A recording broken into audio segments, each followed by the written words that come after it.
చంద్రబాబుతో ఆయన చేసే మోసాలతో, ఆయన చెప్పే అబద్ధాలతో, కిచిడి మేనిఫెస్టో కింద ఆయన చెప్పే అబద్ధాలతో, ఆయన చెప్పే మోసాలతో పోటీ పడాలని చెప్పి నేను అనుకోవటం లేదు. ఎందుకనంటే చంద్రబాబు నాయుడు గారి మనస్తత్వం ఎలాగూ చేసేది లేదు కాబట్టి, ప్రజలను ఎలాగూ మోసమే కదా చేసేది కాబట్టి, నోటికి ఏదొస్తే అది చెప్పేసేయచ్చు అన్నది ఆయన ధోరణి. అందుకే మీ బిడ్డ చంద్రబాబు నాయుడితో, ఆయన అబద్ధాలతో, ఆయన మోసాలతో, ఆ కిచిడి మేనిఫెస్టోతో పోటీ పడాలని మీ బిడ్డ అనుకోవడం లేదు. నిజాలకు, నిజాయితీకి, నిబద్ధతకు ప్రజలు విలువ ఇస్తారన్న నమ్మకం మీ బిడ్డకుంది. నిజాలకు, నిజాయితీకి, నిబద్ధతకు ప్రజలు విలువనిస్తారు అన్న నమ్మకం మీ బిడ్డకుంది. బాబు మాదిరిగా నేను మోసపు వాగ్దానాలు చేయను, అబద్ధాలు చెప్పను.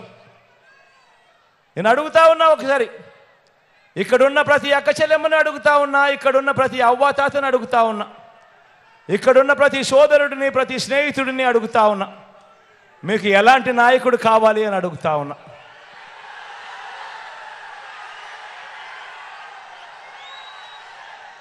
రాజకీయాల్లో ఉన్నప్పుడు ఆ లీడర్ అనేవాడు ఎలా ఉండాలి అని అంటే, తనను ప్రేమించే ప్రతి అభిమాని, తనను ప్రేమించే ప్రతి కార్యకర్త, తనను ప్రేమించే ప్రతి నాయకుడు, తనను ప్రేమించే ప్రతి వాలంటీర్ కూడా, ప్రతి ఒక్కరూ కూడా కాలర్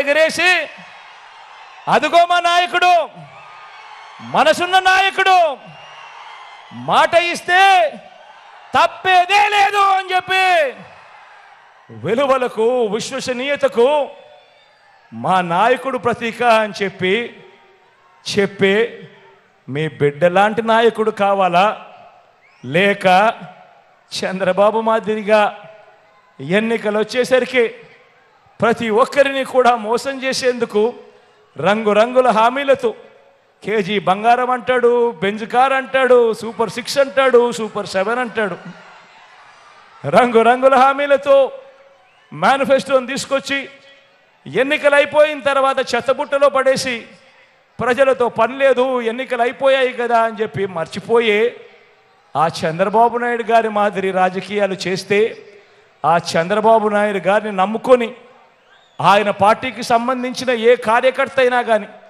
ఆయనను అభిమానించే ఎవరైనా కూడా గ్రామాల్లోకి వెళ్ళి, ఇంటింటికి వెళ్ళి కనీసం ఓటడిగే నైతిక హక్కు కూడా వాళ్ళకు ఉంటుందా అని చెప్పి నేను అడుగుతా ఉన్నాను.